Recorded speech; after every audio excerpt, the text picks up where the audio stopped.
Саламатсыздарбы, урматтуу партнерлор. Так, Динара эже, у вас экран көрүнүп атабы, сиз айтып коюңузчу. Көрүнүп атат, мага көрүнүп атат. Жакшы. Хорошо. Тогда начнем наш маркетинг бизнес-встречу, да? Обязательно сейчас звук выключу для всех. Вот. Добро пожаловать в нашу компанию. Компания называется Forever Aloe Vera. Forever это в переводе означает навсегда. Вечный живой продукт это наша Aloe Vera. Вот. Сначала, конечно, бизнес-план догорсетом, но для начала, вот особенно новеньким людям, хотела бы сказать, да, что такое сетевой маркетинг, почему сетевой маркетинг это не для меня, да, ойлойсуңар. Есть у нас среди наших, да, такие, ой, сетевойден чарчадым, сетевой лохотрон или ишенбейм дегендерге. Вот смотрите, любой адам туулгандан баштап потребитель болуп төрөлөт. Biz каждый день тишибизди жуйбуз, бетибизди жуйбуз, кремдерди колдонобуз, да, витаминдерди ичебиз. То есть мы всю жизнь с рождения являемся потребителем. И потребитель болуп биз производительден сатып ала албайбыз. В основном мы где покупаем? В магазине, да, в конечном потреблении. Поэтому ортодо канча деген крупный оптовик, мелкий оптовик, там складские помещения, транспорт, очень крупная сумма уходит еще на рекламу. Более 60% акча ушул ортодогу адамдарга кетет. Вы хотите строить бизнес, не хотите строить, неважно, вы все равно являетесь потребителем. И ошондо ортодогу адамдар все равно будут строить бизнес и зарабатывать деньги. Вот. А сетевой маркетинг это что такое? Это, во-первых, интернет-магазин, электронная коммерция, кыскасы вот это вот самые вот 21 кылымдын бизнеси. Производитель и потребитель бар. Ортодогу посредниктер жок. Реклама, там мелкий, крупный оптовиктерге нету такого. Прямо от производителя, вы напрямую будете покупать прямо от производителя. И ортодогу ушул акчаларды силерге более 60% акчаны силерге төлөп берет. Это здорово, да? Знаете, сетевой маркетинг ишенбейм дегендерге через 10 лет келет, может быть, через 20 лет келет. Не пришло ихнее время. Вот и все.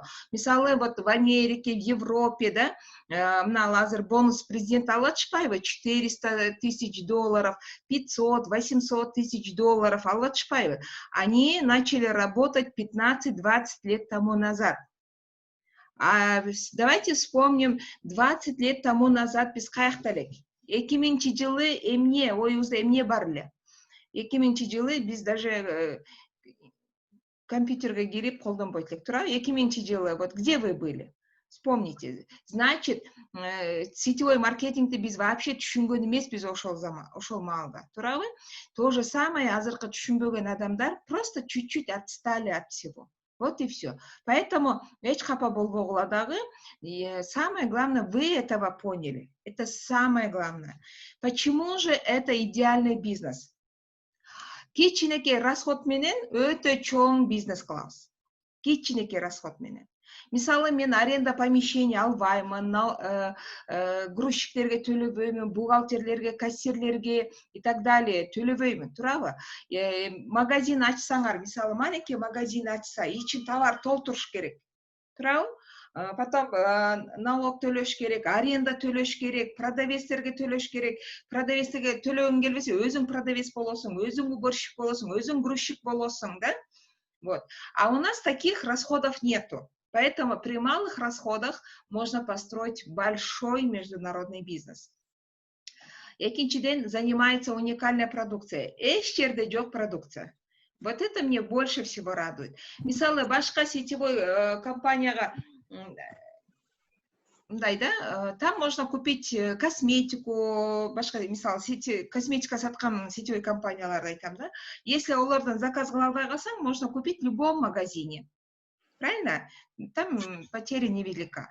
А у нас продукция настолько уникальна, нигде невозможно купить. Даже если захочешь, башка жерден эле алып алам десең дагы ала албайсың, жок.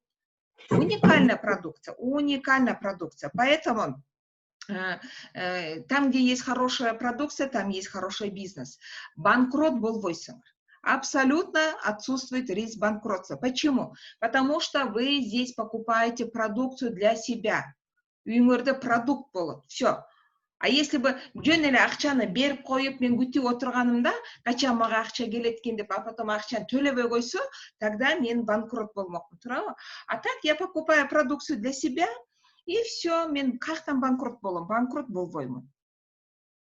Работает и без вас.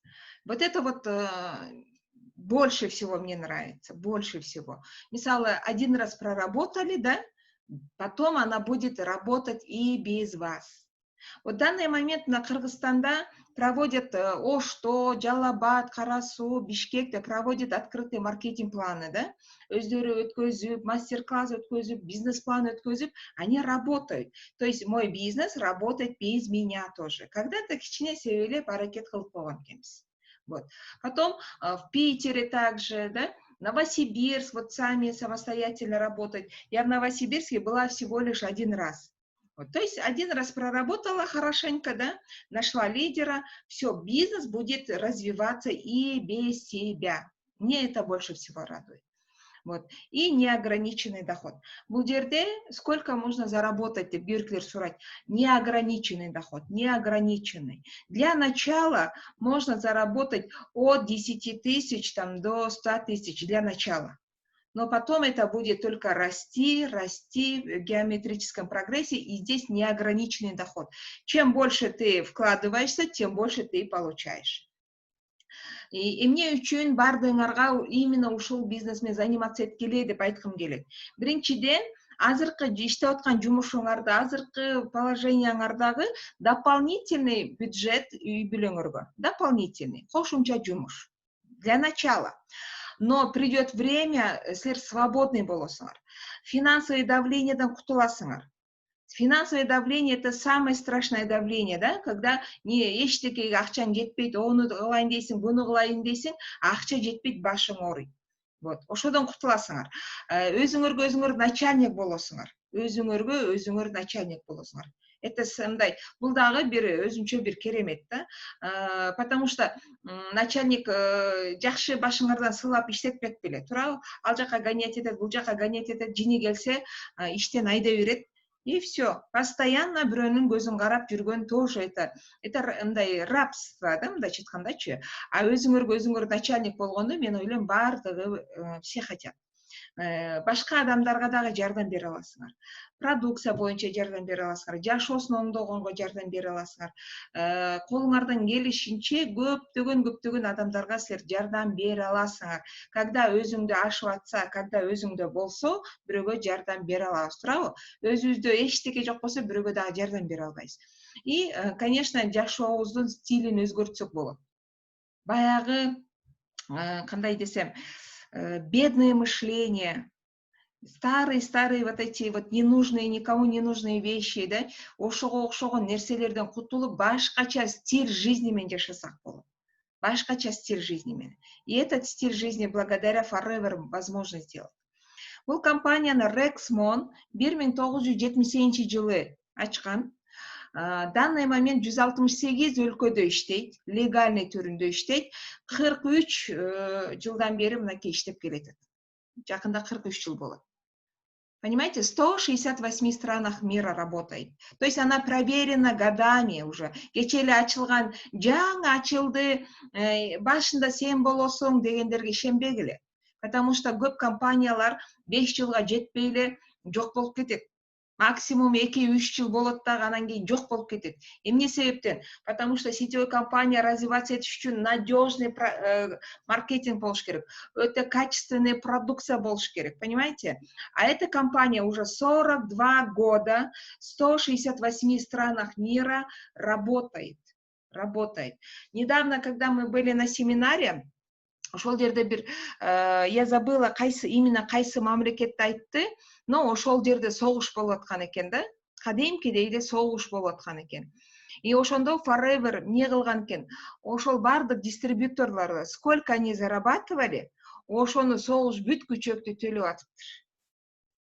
Представляете? То есть олар эчтеке сатып албайт, алоэ сатып албайт, согуш болуп атат. А вот деньги выплачивали каждому. Вот акыркы айда ким канча алды? Акыркы айда кимдир бирөө 50 алды, 100 алды, 200 алды, ошону ай сайын төлөп берип аткан экен. Это согуш где-то 1,5–2,5 жыл болду. Вот примерно ушундай болгон. Палестина, вот забыла где, но это когда ушол нерсени айтып атканда элдер ыйлап атышты да. Насколько компания заботится о своих дистрибьюторах. Поэтому это надежная компания. Продукциялардан эң мыкты сертификаттарды алган. Жогорку деңгээлдеги самый лучший мировой сертификаттарды алган. Мисалы, вот этот сертификат Алоэ Веранын Международный институт Алоэ. Знаете, другого института нету. Ромашка деген, же болбосо күнчечек, да, эмне деген, бизде ар түрлүү чөптөрдөн неме кыла берет го, любой эле чөп дары деп ойлой беребиз да. А здесь Международный институт алоэ бар. И этот институт до сих пор изучает алоэ, до сих пор, потому что это чудо растение, божественное растение, деп айтылат. Настолько ол ден соолукка өтө чоң пайдасы бар экен. Поэтому бул сертификатты биринчи жолу ушу компания Forever'ге берген, что здесь действительно качественное, натуральное алоэ бар деп. И этим мы очень гордимся. Также халяль деген международный мусульманский сообщество берген. То есть бир эле мамлекет эмес, дүйнө жүзүндөгү сообщество берген. GMP также, да, не содержит глютена, кошерный сертификат. Кошерный это еврейский сертификат. Также у нас есть еще защита животных. Бир дагы жаныбарларга неме кылган эмес, тест кылынган эмес. Поэтому это очень высокий, да, толтора сертификаттар бар, я одно из них говорю. Вот. Экологически чистых полях выращивает вот такой вот алоэ. 4–5 жылда даяр болот. Знаете, собирают вручную. Трактор менен эле эптеп эле монтип эле жулуп албайт экен.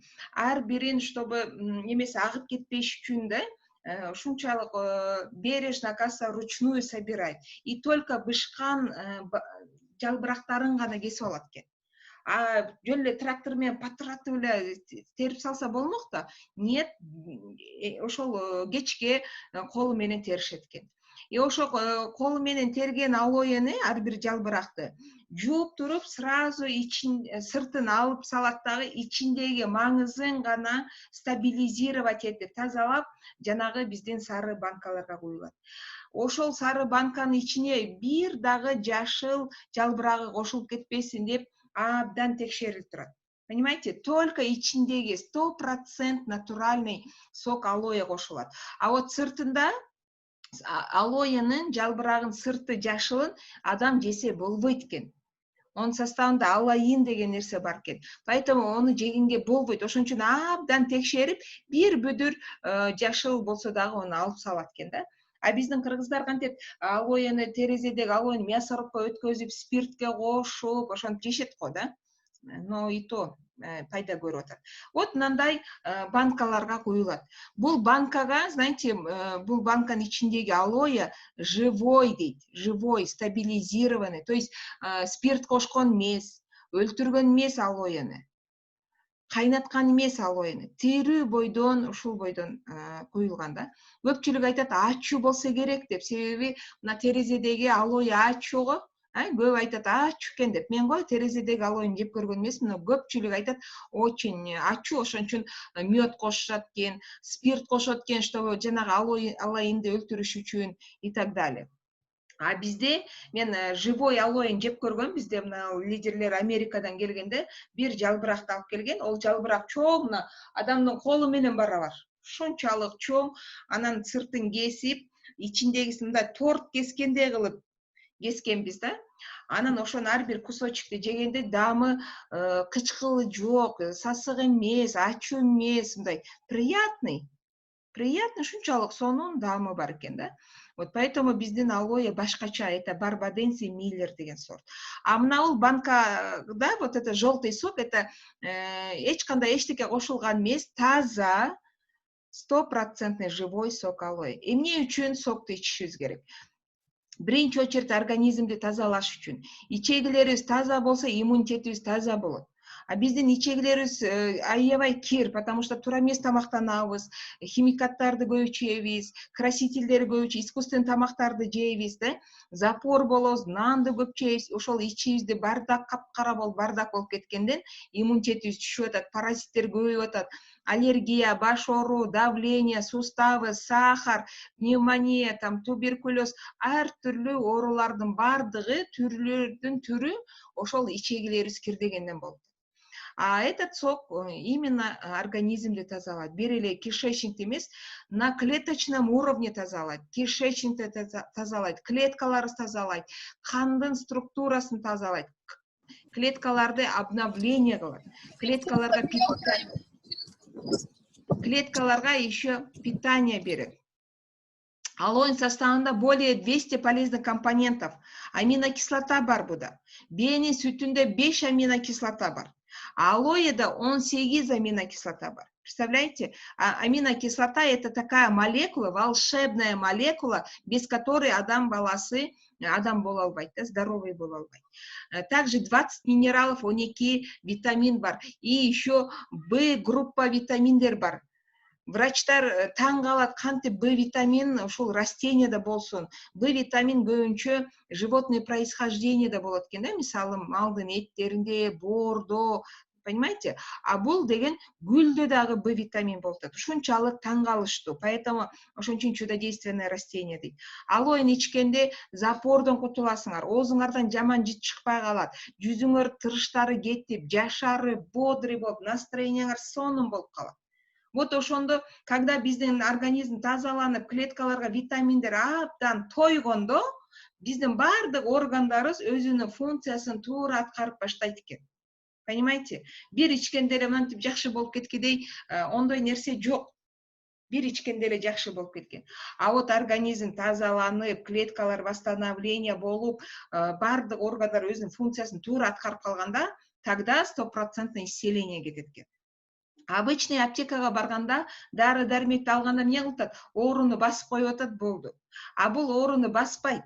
Наоборот, козгойт. Бул алоэ наоборот, именно эмне себептен оору болуп атканды ошол себепти жок кылат. Причинасын жок кылат. Понимаете? Причинасын жок кылмай сайын оору жок болбойт. Поэтому алоэ на клеточном уровне тазалаганда бир сыйра козголот. Кимдир бирөөнүн башы ооруйт, кимдир бирөө беттерине бирдемкелер чыгып кетет, жаралар чыгып кетет, у кого-то бөйрөк ооруйт, у кого-то да бирдеке болот. Это говорит о том, что биздин организмде мусор көбөйүп кеткен. Шлак, токсиндер ушунчалык көбөйүп кеткендиктен организмден чыкканга успевать этпейт. Алоэ тазалап атат, ола чыгып кетиш керек. Через моча, через кал чыгыш керек. Но если ушунчалык көп болгондуктан биздин кожаларыбызга дагы чыга баштайт. Потому что кожа дагы выделительная система. Бардык кожный заболеваниялар, ошонун ичи паразит. Толтура паразит, ошон үчүн беттери дагы проблемный кожа болуп кеткен. Генеральный уборка кылганда бир сыйра үйдү чачабыз, туурабы? Вот аялдар билет, генеральный уборка кылганда үйдүн кебетеси келишип калат го. Туурабы? Баары жогун чачып, жууп, тазалап аткан учурда эмне болот? Үйдүн кебетеси келишип, баары жок чачылып турат. Но в конце уборки үйүбүз таптаза, жапжарык болуп калат.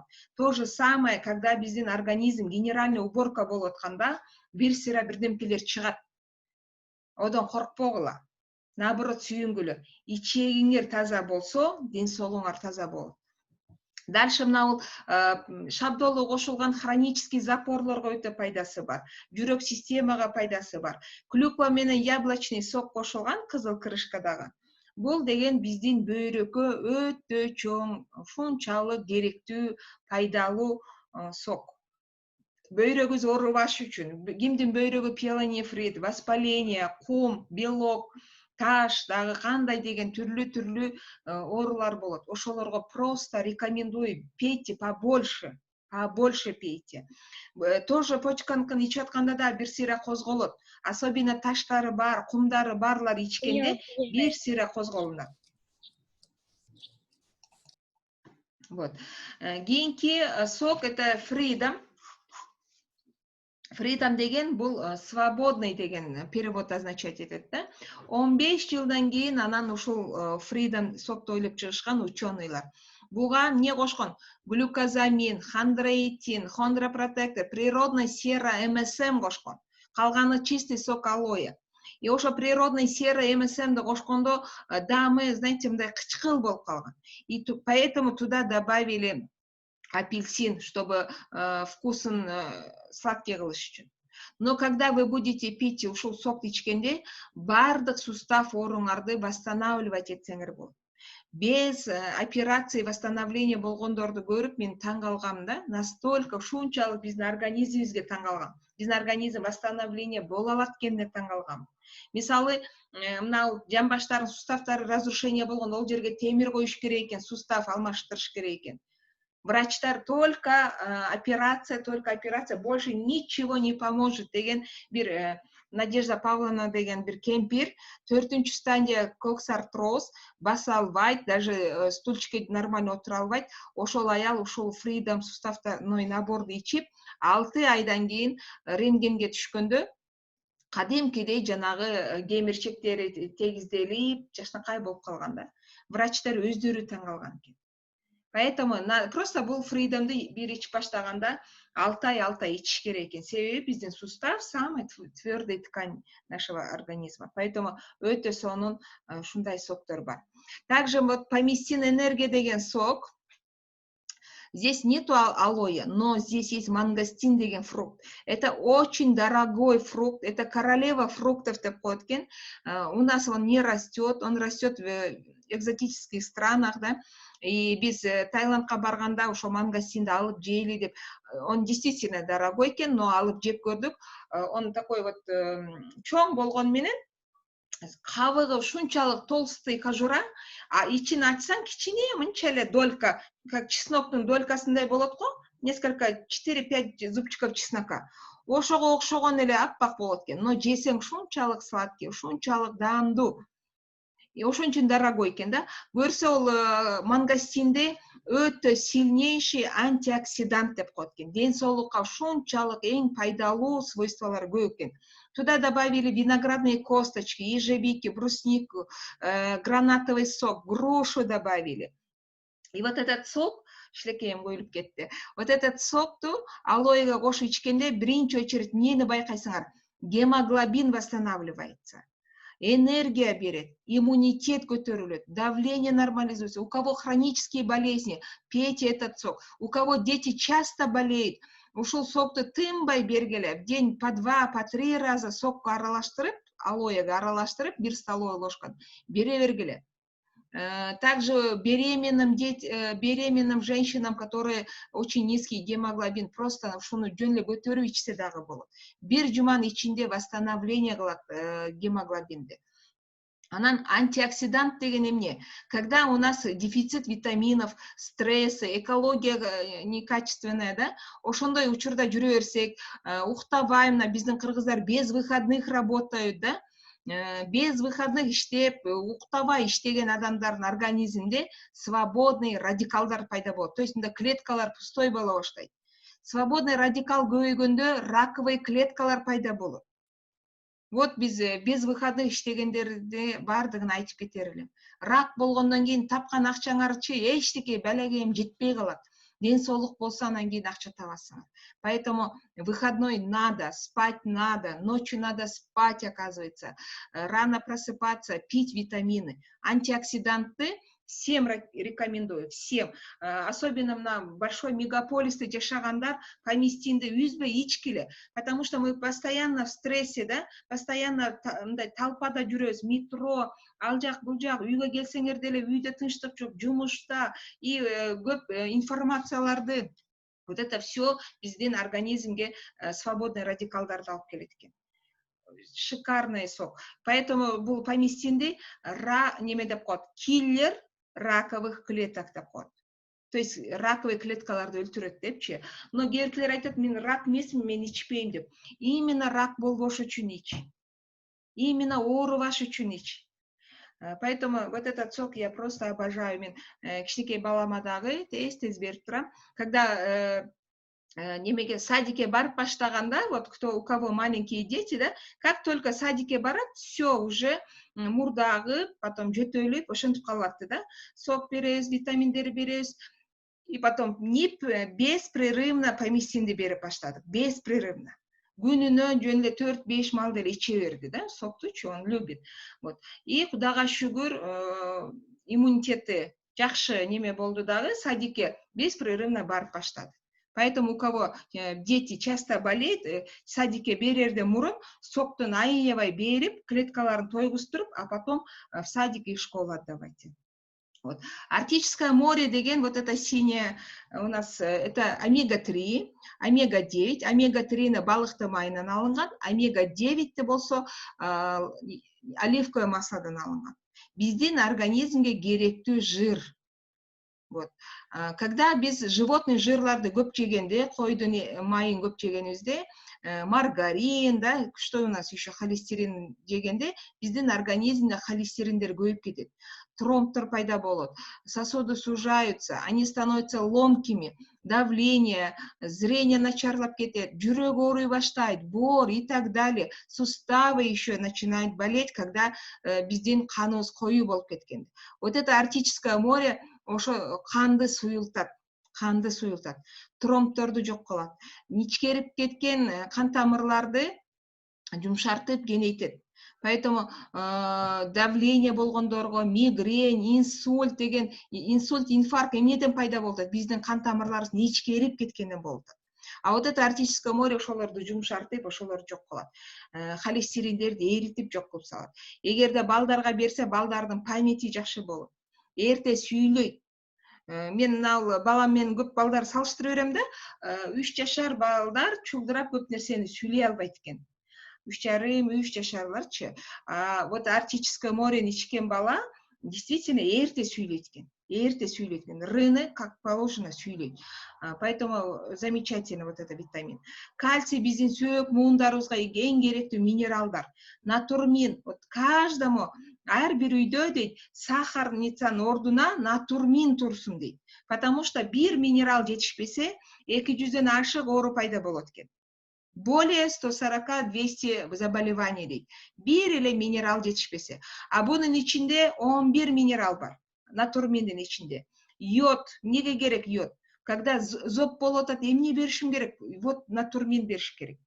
Цинк бар бунун ичинде. Когда адам раздражительный болуп, башы ооруп, урушчак болуп, сөз көтөрө албай, нервный болгондорго обязательно натурмин бериш керек. Чачтары тез агарып кеткендерге натурмин, сладкий жегиси келгендерге, кофе ичкиси келгендерге, нан көп жегиси келгендерге, там и так далее. Потому что организм требует, бирдеке требовать эте берет, кычкыл, то сладкий, то топурак жегиси келет, то мел жегиси келет. Вот натурминди тынбай ичкиле, потому что биздин организмге дефицит минералов болуп атат.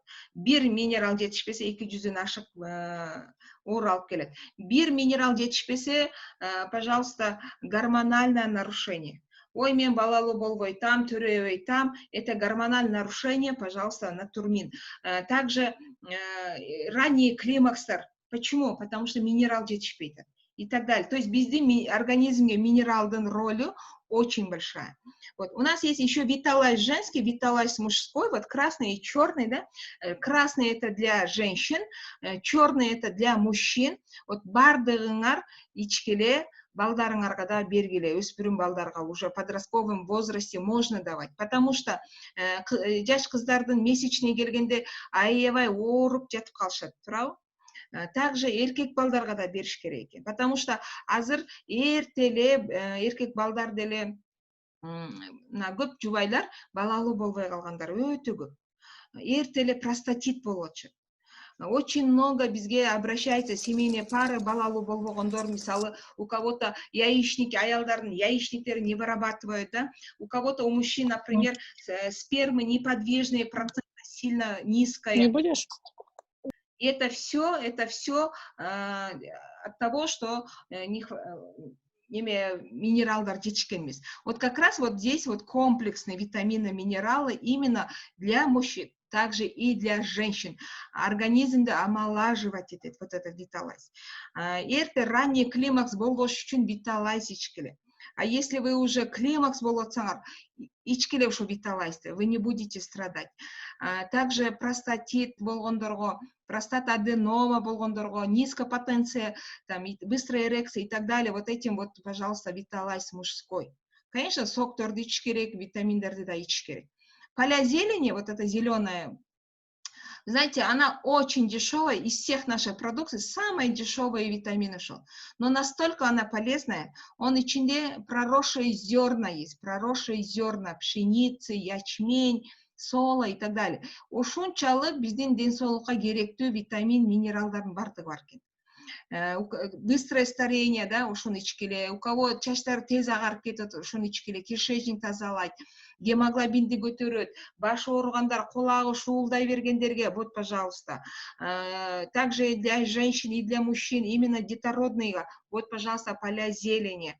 Кыскасы, поля зеленинин роли өтө чоң. Поэтому пейте, все с удовольствием пейте. Джинчия у нас, слава богу, сейчас есть в продаже. Көптөн бери жок болчу, биз башка мамлекеттен алдырчубуз. Джинчиянын ичинде женьшень бар. Женьшень — это с древней китайской медицины, да, и до сих пор они пользуются этим. Ушунчалык биздин денсаулыкка чоң пайда алып келе турган тамыр экен. Золотой корень, женьшень, да. Вот у кого воспалительный процесс, женьшень ичкиле, у кого кровообращение слабое, у кого быстрая утомляемость, женьшень ичкиле, кто неудержание мочи, вот, пожалуйста, сок ягоды нектар и женьшень ичкиле. Также для мужчин быстрая эрекция, там, половой немелери начар болгондорго, опять же, вот виталайз мужской, женчия и сок алоэ. Супер был женчия, көп нерсеге пайда. Баш ооругандарга тоже. Бунун ичинде не только женщин, несколько видов витаминов, также и каенский перец бар. Он что делает? И паразиттерди да өлтүрөт, и очень хорошее кровообращение, и канды дагы тазалайт. Чеснок, тимьян биздин организмдеги паразиттерди өлтүрөт. Вот ушунчалык биздин организмде паразиттер көп болот экен. Знаете, биз билбей жүрөрүбүз, но на самом деле паразит көбөйгөндө биздин иммунитетибиз түшүп кетет. Бардык ооруну иммунитет жеңет. Наверное, азыр мына коронавирус болгондон бери көптөгөн кыргыздар түшүнүп калды, да, что надо поднимать иммунитет деп түшүнүп калды, слава богу. Потому что бардык ооруну иммунитет жеңет. А если в нашем организме очень сильно шлаков, токсинов, грязный организмде, паразиттер аябай жыргап өнүгөт, клетки голодные, иммунитетибиз түшүп кетет. Эч кандай ооруну жеңе албайт, пока иммунитет болмой сайын. А именно ушул биздин продукция организмди тазалап, восстанавливать этип, клеткаларды обновлять этип, иммунитетти мощный кылып атат. И вот иммунитет бардык ооруну жеңет. Китс деген витаминди балдарга сөзсүз түрдө бергиле. Потому что балдар толук овощины жебейт, фруктыны жебейт, толук жебейт. Туурабы? Бирде жесе, бирде жебейт. Өспүрүм өсүп келаткан балдарга аябай, знаете, көптөгөн витаминдер керек экен. Но мына китсти жегенде балдар с удовольствием жейт. Аппетиты жакшы болот, зрениясы жакшы болот, иммунитет хороший, рост, чачтары, бойлору өсүп жашта калып калат. Но когда мына китсти тойгондо бала жегиси келбей ыргыта баштайт. Ошол учурда токтотуп койгула, бербегиле. Просто ол бир жерге ыргытып коет. Лучше бекитип койгула дагы, через 2 месяца кайра бергиле. Когда клеткалар тойгондо жегиси келбей калат, да, это нормально. Он ордуна абсорбент С берип турсаңар болот, жинчи можете давать. Вот как раз абсорбент С, к сожалению, у нас сейчас в продаже нету. Это номер 1 для нашего организма, деп айтчубуз, потому что С-витамин организмде көпкө турбайт. С-витамин стресс болгондо туалетке барганда моча менен чыгып кете берет. И ошондуктан бизде постоянно дефицит С-витамина. Постоянно кичине вирус болгондо эле, например, грипп болуп калабыз, да? и так далее. Это потому что біздің организмде иммунитет слабый, С витамин жетишпегенден. Почему грипп болгондо біз лимон жегибиз келет, пияз жегибиз келет, чеснок жегибиз келет, да? Потому что С витамин требовать етет организм. Вот. А мынау С витамин абсорбент деген, ол шунчалык мындай уникальный, поэтому Нобелевский премия алган. Буда цитрустар бар. И овсяный отруби мед кошулгандыктан биздин организмде көбүрөөк иштейт дагы и толук С витаминди камсыздайт. 7 штук лимон жегенде бир суточный доза С витамин толуктайт экенбиз. А биз Кыргызстанда лимон, цитрустарды анча деле жейбиз. Поэтому бизде опять же С витамин хронический недостаточность көп кездешет. Вот. RG+, вот сейчас вот прям всем она рекомендуется, да, особенно кыргызстандыктарга, потому что пандемия, вот коронавирус болуп, элдин бардык ушунчалык көпчүлүгү жабыркаптыр. RG'ны просто алоэ менен ичкиле, бардыңар оорубасаңар деле ичкиле, потому что бул окись азота бар, канга кислород берет, он расширяет, вот биздин кровеносный сосуддарды кеңейтет. Адамдар почему одышка болуп, баягы өпкөлөрүндө чакыштай болуп жабышып калат, кислорода не хватает. А вот этот RG вирустарды өлтүрөт, бактерияларды өлтүрөт. Также кровообращение очень хорошее, канга кислород берет. Бул жөндөн-жөн Нобелевский премия алган эмес Ферит Мурат. Иммунитетти аябай көтөрөт. Кандагы вирустарды да жок кылат. Не только вот, был только коронавируска деп ойлоп албагыла. Негизи буну биз оорубаш үчүн ичишибиз керек. Очищение кылыш үчүн ичишибиз керек. Также у кого давление, жүрөк оору, инсульт, инфарктка жабыркагандардагы RG ичкиле. Дин боюнда тез-тез түшө берет. Значит, у него проблема либо вирус в крови, либо проблема в почках. Опять же, RG ичкиле. Эркектерге дагы то же самое, спермасы неподвижный, балалуу болбой атат, эрекция болбой атат, там и так далее. RG ичкиле. Быстро тез-тез чарчап калгандарга химиотерапия, лучетерапия, рак болгондорго RG бериш керек. А если мы будем детям давать, да, балдардын бойлору жакшы өсөт экен. Понимаете? Эсиңердеби? Илгери биздин колдарыбыз, буттарыбыз ооручу эле. Анан ата-энебиз не дейт эле? Өсүп атасың деп койчу эле го. Өсүп атасың да деп. Көрсө мынау неме айтканда, Дадали деген Питердеги профессор айткан. Ошол айтат, сөөктөр өскөн менен мышцалар өспөй калат экен да. И вот ошондо биз ооруйт экенбиз. Бутубуз ооруйт, колубуз ооруйт, анан ата-энебиз өсүп атасың деп коет экен. Нет, оказывается, вот RG'ны бериш керек экен. Балдарга дагы кальций, витаминдер бериш керек экен. Ошондо бойлору дагы узун болот экен. Оорубай, жашнакай болуп чоңоет экен. Нутра Q10 бунун составында коэнзим 10 деген кофермент бар. Биздин жүрөккө ушунчалык керектүү витамин, это коэнзим 10. Жүрөгүңөр жакшы согот. Ол жүрөктүн мышцалары крепкий болуш керек. Если жүрөктүн мышцалары слабый болсо, бул жүрөк чоңоюп кетет. Уккансыңар ошондо диагнозду, да? Жүрөгү чоңоюп кеттир деп. Когда жүрөгү чоңоюп кеткенде, жүрөк жакшы канды качать эте албай калат. Вот. Мына Бактыгүл деген iPhone Бактыгүл, пожалуйста, камераңарды өчүрүп салгычы, а то башымды аябай тегерентип атасыңар. Вот. Нутра Q10 еще очень полезно для печени. Мозгой пайдасы бар. Жүрөккө энергия берет. Эгерде Нутра Q10, коэнзим 10 жетишпей калганда организмге, ишемические болезни сердца, гормональное нарушение, печень, мозг, ошолор разрушение болуп баштайт экен. Ошондуктан ушул витаминди дагы ичкиле, и ваше сердце скажет вам спасибо. Пробини абсолютно вот сейчас вот все должны пропить. Гим на кыргызстандыктар аз көбү больницага жатып чыгып атышат. Коронавирус болуп калып. Знаете, таблеткаларды ичтиңер, уколдорду алдыңар, жакшы болдуңар, Кудайга шүгүр. Но теперь надо восстанавливаться. Вот на пробини үзбөй 3-6 ай ичкиле, потому что мощный, сильнейший дарыларды алганда именно кишечниктеги пробиотиктер өлүп калат. Пробиотиктер өлгөндө иммунитет слабый. Почему адамдар антибиотиктерди ичип, анан кийин эстери болуп жыгылып атат? Потому что иммунитет такыр күрөшө албай калат. Поэтому мына пробиотик ичкенде биздин жон ичегибизде полезный бактериялар жашайт. Именно ошол бактериялар иммунитеттин ролун аткарат.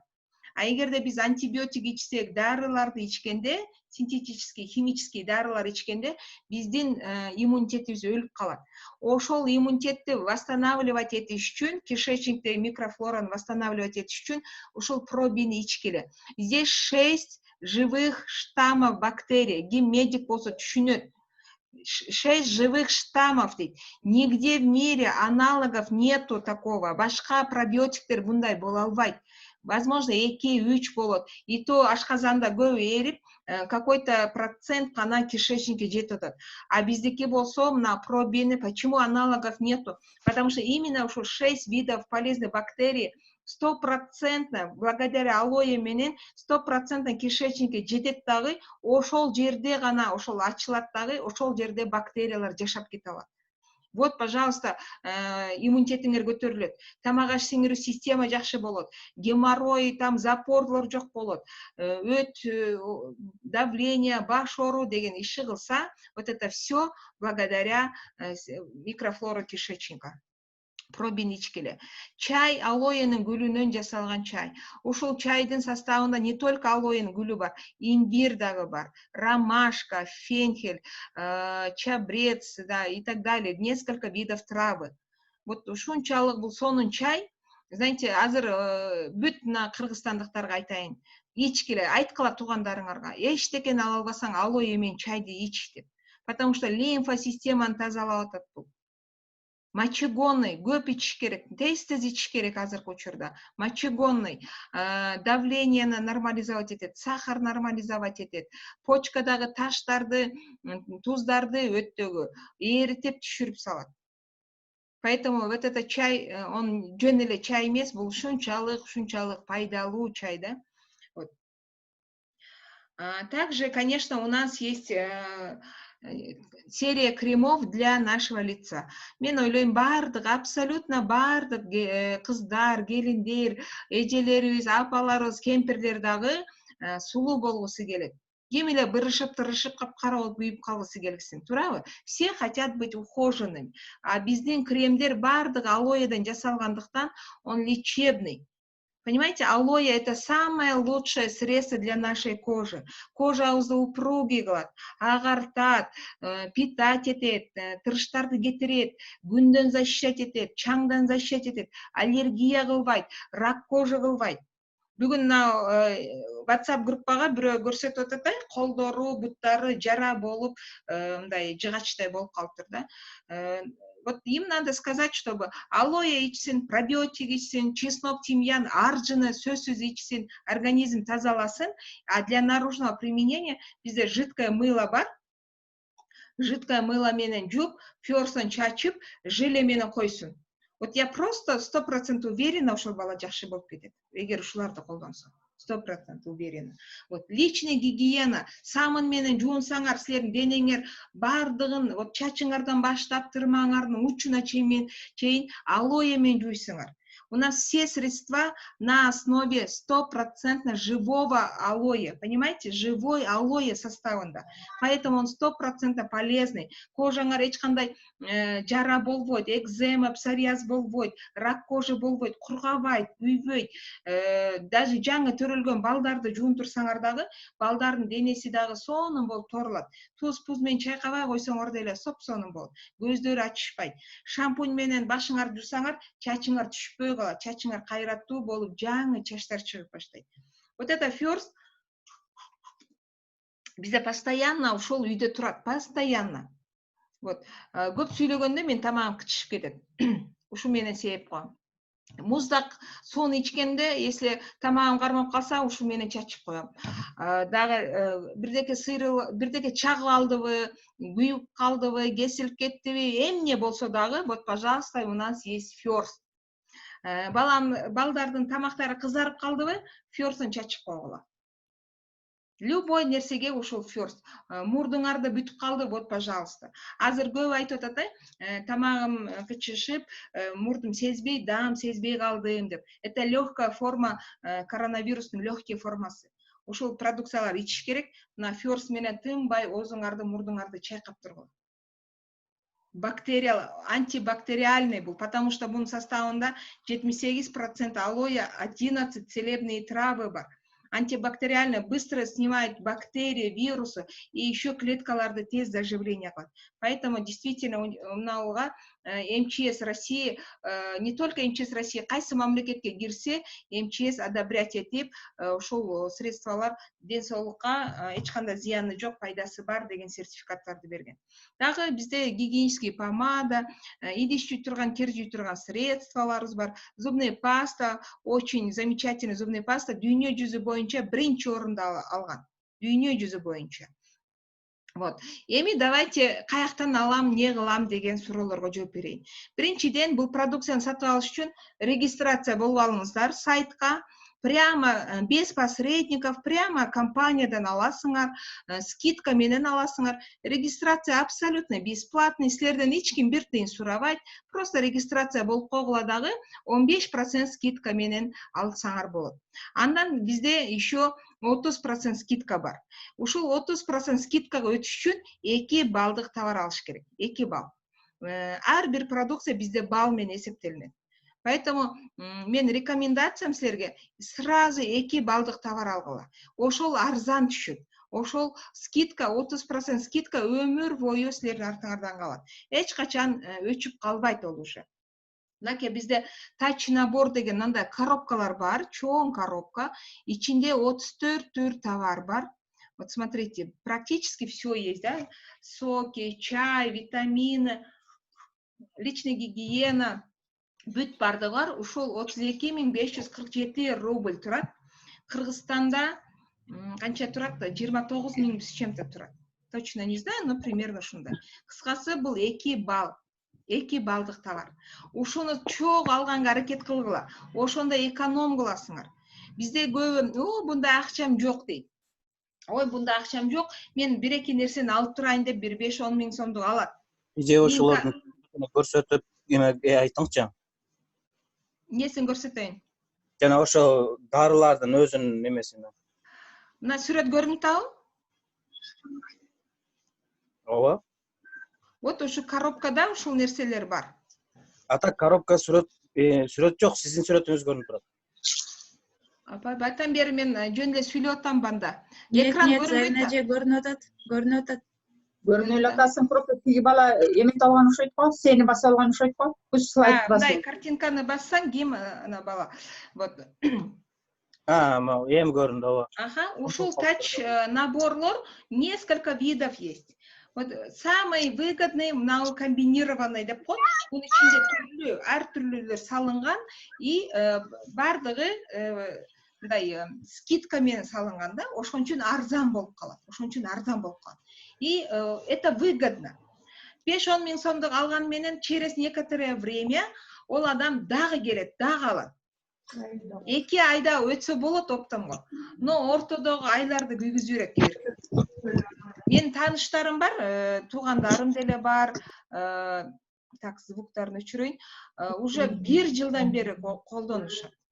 Отуруп айтылып 5 алып коет, 1 балдык. Кийинки айда дагы алып кой, 1 балл, оптомго өтүп аласың десе, мейличи, акча жок дейт. Дагы через 2 айдан кийин дагы 1 Vital 5 алып коет. Мына 1 жылдан бери Vital 5 алат, оптомго өтө албайт да.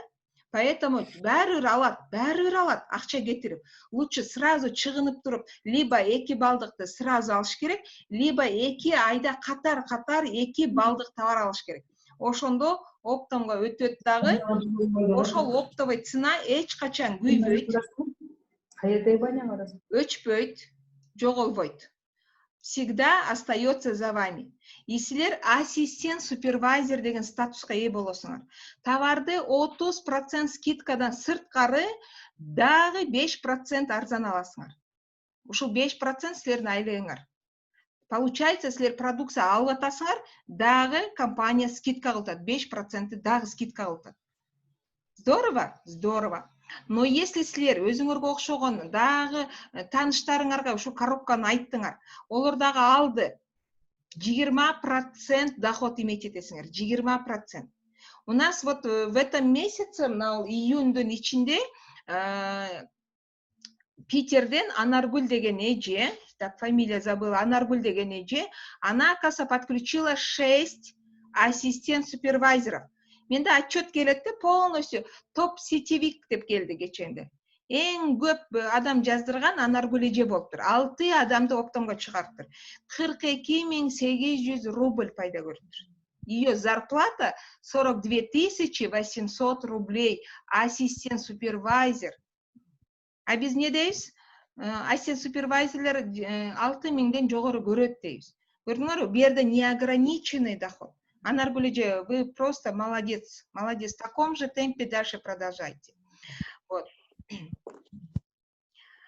Кийинки статус, Анаргуль эже буюрса, супервайзер болоюн деп калдыңыз, Кийинки статус у нас 25 баллов, это супервайзер. 25 балл чогулуш керек. Өзүңөр жалгыз чогултпайсыңар. Ваша команда, ваши партнеры приглашают своих знакомых, они приглашают своих знакомых. Кто-то Кыргызстанда алат, кто-то там Россияда, еще в других странах берут. Иши кылса 2 айдын ичинде 25 балл чогултуш керек. Вот 25 балл чогултканда супервайзер болушат. Супервайзер это тоже очень хороший статус. Булардын скидкасы дополнительно уже 8%, оптомдон сырткары дагы 8% арзан алат. Это здорово, туурабы? А жаңы адам жаздырса 23% пайда көрөт. 23%. Bizde в прошлом месяце новый супервайзер у нас Гульнор и Улан деген семейные пары. Они тоже майда жазылды, и все сразу бир айда супервайзер болушту. Можно, оказывается, делать быстро и зарабатывать деньги. Вот поэтому супервайзер болгон супервайзерлердин зарплатасы вот от 15 тысяч, от 15. Супервайзер 15 000 алат экен дебегиле, от 15 выше, потому что Анаргуль эже ассистент супервайзер болуп туруп 42 800 алып атат. Понимаете? А самый такой вот жалко эчтеке кылбаган супервайзер 15 000 алат. Кеченде мен зарплаталарын супервайзерлерин сурасам, кимдир бирөө 16, кимдир бирөө 25, кимдир бирөө 28 000 алыптыр. Вот бүгүн азыр ошолор бардыгын сүрөттөрүн даярдап, анан группага бөлүшүп көрсөңөр болот. То есть это пока дополнительно. Но команда өсө берет. Силер дагы өсөсүңөр, силердин партнерлоруңар өсөт. И тогда силер 75 балл общий групповой чогулсаңар, силер өзүңөр партнеруңардын партнерлору болуп атып 75 балл 2 айда чогулттуңар, 2 айда. Ассистент менеджер болдуңар. Ошондо силерге компания дополнительно оптовый ценадан сырткары дагы 13% скидка берип атат. Дагы скидка. А доход от новых дистрибьюторов это уже 28%. Жаңы адамдан 28% көрүп атасыңар. Мисалы, бир коробка алдыбы, пожалуйста, 8 000. 10 адам жаздырдыңар, 80 000 рубль. Плюс еще одан сырткары еще зарплата чыгат. Поэтому ассистент менеджеры болбоду дегенде 40 000ден жогору алат. Это совсем болбоду дегенде. Вот. И самое главное, менеджерлер 120 балл чогултуш керек. 2 айдын ичинде. Менеджер болуш тезирээк болуп алгыла. Это настолько, знаете, выгодно. Товарды оптомдон сырткары дагы 18% скидка менен аласыңар. Это 48% скидка менен алып каласыңар товарды. Представляете? А эгерде жаңы адам жаздырсаңар, одон 33% пайда көрөсүңөр. 33%. Мисалы, мен кече бир кызды жаздырдым, ол коробка алды, одон мага 10 000 рубль түштү. Дагы бирөө келип 5-6 000 алды, одон мага все равно 33% түштү. Понимаете? От новых дистрибьюторов все равно мы имеем больше от новых. Поэтому көбүрөөк жаңы адам жаздырганга аракет кылгыла. И менеджерлер месяц зарабатывают от 100 000 рублей и выше. Есть менеджеры, которые зарабатывают 80 000, 70 000, 50 000, тоже есть. То есть совсем товарооборот болбосо, примерно ушунча алат. Нормальные менеджеры зарабатывают 150-250 000 рублей. Вот. Артыңардан өзүңөр менеджер болгондон кийин артыңардан 2 менеджер чыгарсаңар, анда силер старший менеджер болосуңар. уже ваш значок на кейке рубины менен будет. Bizde Рахманова Бегайым, сегодня у нее день рождения, Бегайым куттуктаю сени. Бұл бізден старший менеджер, самая молодая, быстрый старший менеджер. Бұның доходу от 200 тысяч рублей и выше, иногда меньше болып қалады, иногда больше болып қалады.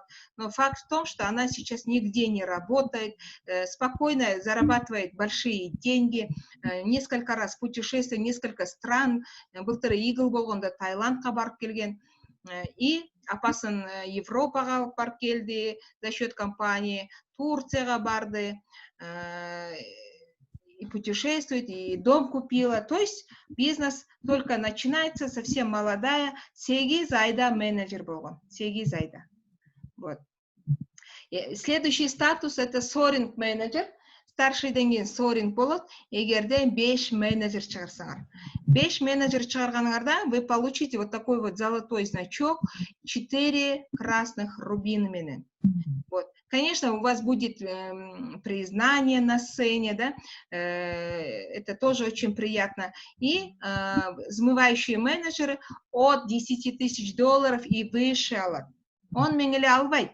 Больше можно. 800 тысяч алатча, да? 1 200 000, 1 300 000 алаткан сорингтерді көріп отасыңар. Поэтому здесь неограниченный доход.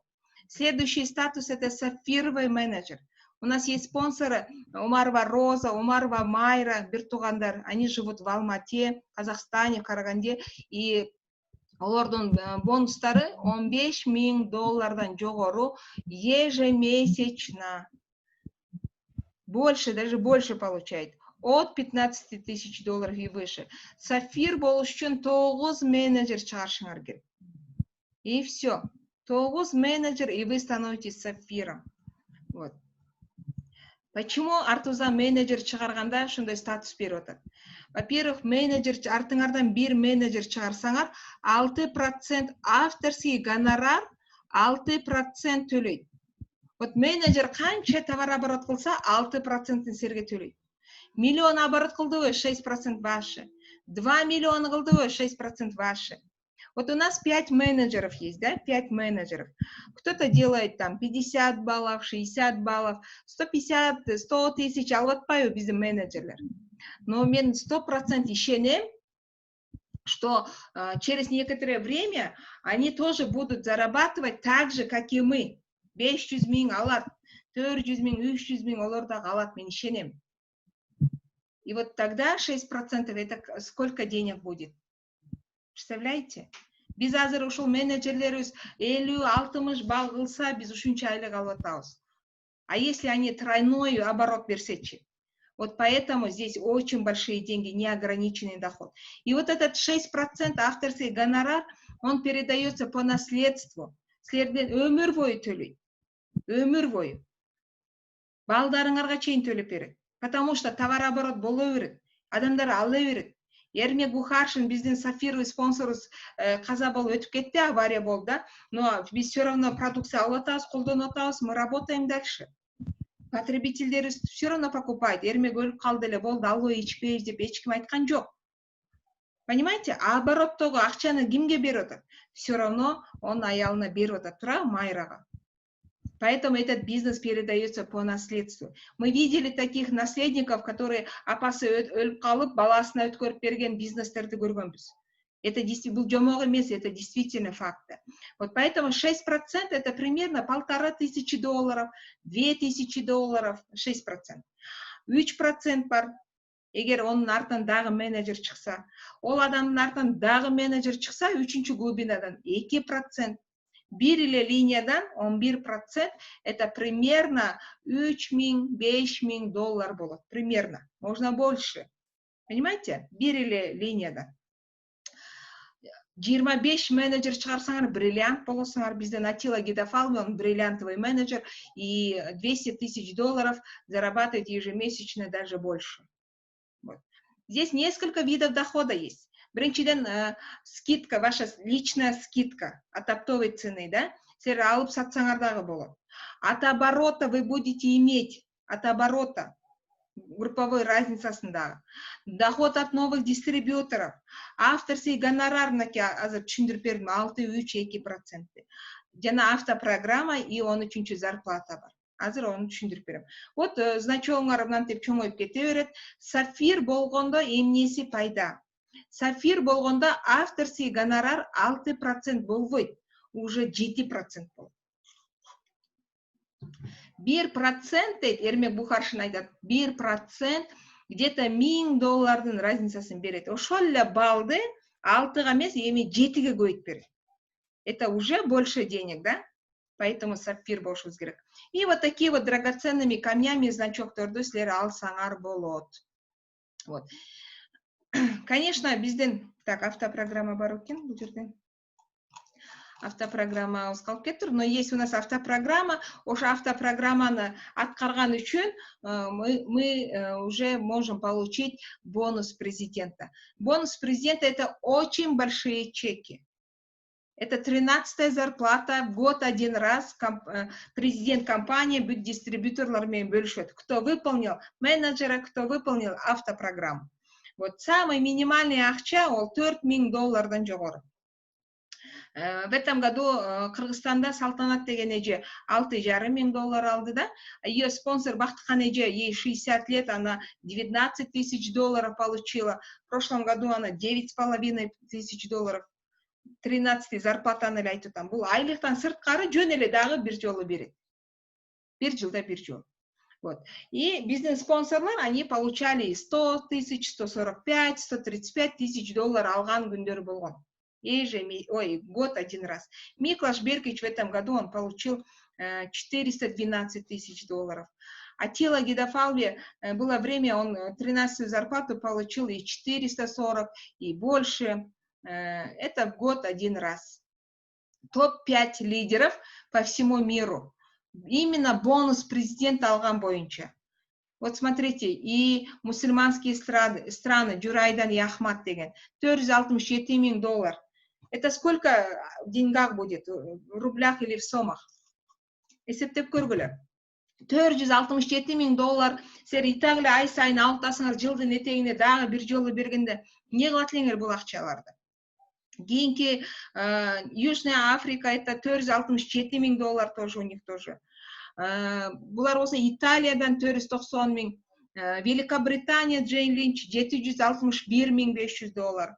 И самый большой чек — это Рольф Кип, $1,344 миң $606 алышты. Они живут Монакода жашашат. А Монакода живут, оказывается, только богатые люди. Бир дагы кембагал адамды киргизбейт экен. Вот. Итого общая компания бир жылда выплатила своим дистрибьюторам 500 чектен ашык адамга төлөптүр. 500, представляете, 500 чек. Примерно это было $17,401 миң $145. Вот. Что предлагает вам Forever? Силердин контрагыңар 168 мамлекетке ачылат. Бир ID номер работает во всех странах. Это просто супер. Уникальная возможность. Бир ID номер работает во всех странах. Международный бизнес болот. Оплата деньги на карту. Герклер, ой, аларда жаманкен акчаны бербейт экен, только банкка берет экен деп герклер айтат. ИП ачыш керек экен деп. Это легальный бизнес. Легальный, официальный, надежный бизнес, поэтому банкка берет. А если бы был бы лохотрон, какой-то бир подпольный, бирдемке болгондо, колмо-кол берет элек. Канча каалашынча берет элек, кааласак бербей коет элек, адам баласы, когда акчаны кармаганда бергилери келбей калат, может быть. Вот Анаргүл эже мисалы 42,800 заработала, она получила отчетность бухгалтерскую, да, уже четно видно с копейками, откуда сколько денег. А представьте, нелегальный бизнес болгондо, Анаргүл эжеге спонсоры, например, да, примерно айтып атам. Конечно, Гүлнара ондай кылбайт. Ну, давай Анаргүл эжеге 42 эмес, 20 миң берип коебуз деп бир шылтон айтып берип коймокпуз. Анаргүл эже каяктан билип калмак. Деп 20 миңге сүйүнүп отура бермексиз да, туурабы? Вот, ошонусу менен мына неме биздин компания ушунусу менен надежный, да? Мы не имеем денежных отношений. Мен айлык төлөбөймүн. Мен эч кимге айлык төлөбөймүн. Компания ар бирин отчет, бухгалтерский отчет. Кече бир группада Айбарчин деген кыз жазып атат. Канча 11 миңби, вот забыла, канча дагы айлык чыгыптыр да? Жаңы жазылган кыз. Шунчалык сүйүндүм дейт. Мага дейт бухгалтерский отчет жөнөтүптүр дейт. Тыйынынан бери жөнөтүптүр дейт. Мен ушунчалык барктадым, мен өзүм сүйүндүм ушу компанияда. Ушунчалык надежный компанияда экениме сүйүндүм деп атат да. Поэтому деньги вы будете получать только на банковскую карту. Наличные бербейт. Мынал чектер это за квартал. Генеральный директорлер официально ушинтип көрсөтүп атат. Кече бирөө айтыптыр. Ой, булар жөн эле чызып алып эле көрсөтө берет да депчи. Кому это надо? Мисалы мага директорлер давай жөн эле чызып мынтип көрсөтөбүз, сен чыгып кой десе мен чыкпайм демекмин да, мага лучше акча керек, туурабы? Живой акча алабыз, живой. Ушундай чектерди биз 100 000 рубль алып жүргөн күндөрүбүздө бирде айылга барсам, мен чоң кайнагам айтат, ушул акчаны чындап аласыңарбы же жөн эле кагазды карматып коебу дейт. Зачем бизге кагаз, туурабы? Акча алабыз, акча, живой акча алабыз. Ошончо акчаны эмне кылып атасыңар дейт. Ой, биз жыртык тешигибиз менен келгенбиз. С долгами келгенбиз. Ошол жыртык тешиктерди жамагы чакты бир канча убакыт өттү. Потом үйлөрдү алдык, потому что у нас не было ни жилья, ничего, ни кола, ни двора, ничего не было. Кредиты мондай болчубуз. Вот сейчас уже в Москве купили однокомнатный, экини алдык, Оштон трехкомнатный алдык, недавно еще одну комнатную купили. Данияр Бухаршин деген параллельный командада бар, ошол айтып коет, Совет, ты больной что ли, помешан на квартирах дейт. Квартира эле ала бересиң, зачем тебе дейт. Билбейм, ачкабыз да, ачкабыз, квартира жок жүргөнбүз. Поэтому, наверное, покупаем. Азыр буюрса сапфир болгондо особняктарды алабыз деп мечта, цель коюп койгонбуз. Вот, чеки растут, адамдар ишенеби, ишенбейби, поддерживать, не поддерживать. Самое главное, не падайте духом. Родственники не поддерживают дейт. Друзья не поддерживают, соседи, кайын-журттар поддержка кылбай атат дейт. Ой, бог с ними, башка адам менен иштегиле. Мен эгерде бизнести только бир тууганың менен, кайын-журтуң менен, досторуң менен кылат деген условие жок. Эгер ондой условие болгондо мен бизнесим болбойт болчу. Потому что мени туугандарым колдогон жок, дос-жарым, коллегаларым, классташтарым, кайын-журттарым эч ким колдогон жок. Көпчүлүгү мынтип айтты. Силер иштеп көргүлөчү, анан биз көрөбүз. Силер биринчи байыгылачы, анан биз көрөбүз. Мына азыр көрүп отурушат. О, эми силердей боло албайбыз, эми биз силерге качан жетебиз, биз анта албайбыз, биздин колубуздан келбейт да деп. То есть иштебеген адам все равно иштебейт. Ищите других людей. Ищите таких людей, которые хотят изменить свою жизнь. Вот биздин чек, мына кичинекей чегибиз 100 000, 150 000, 180 000 алган күндөрүбүз болгон. Биз сыймыктанат элек ушул акчаларыбыз менен. 186 000 алдык деп потолокко чейин секирет элек.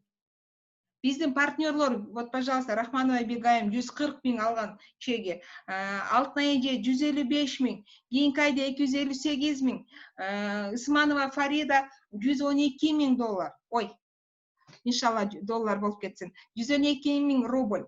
А кечегинде канча, в прошлом месяце 200 с чем-то тысяч $.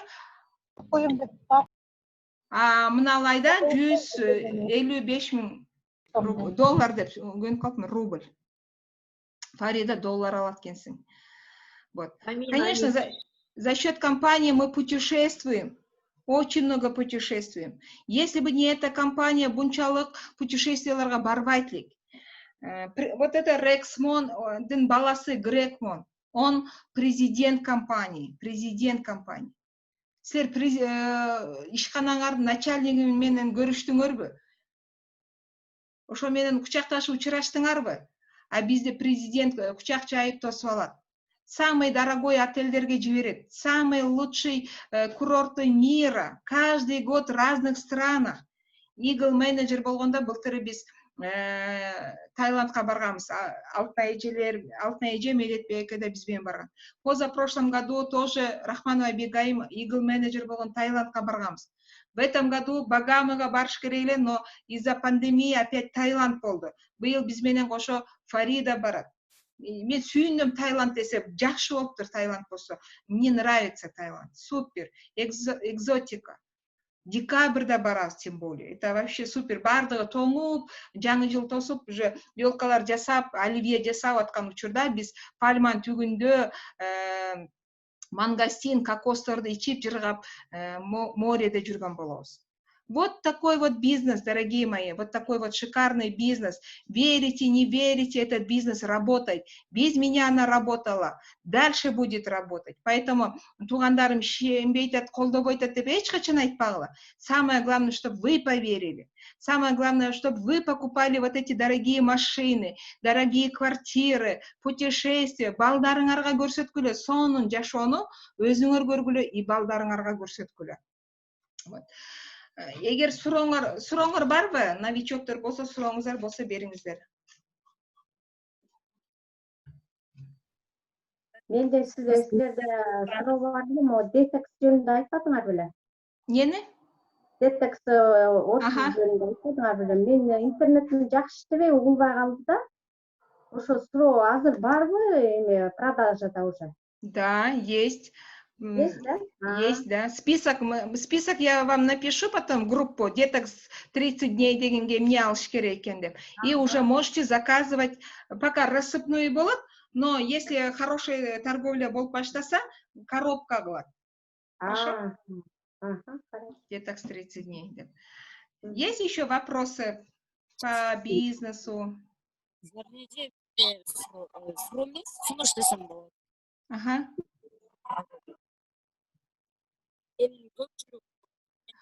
Google айтат.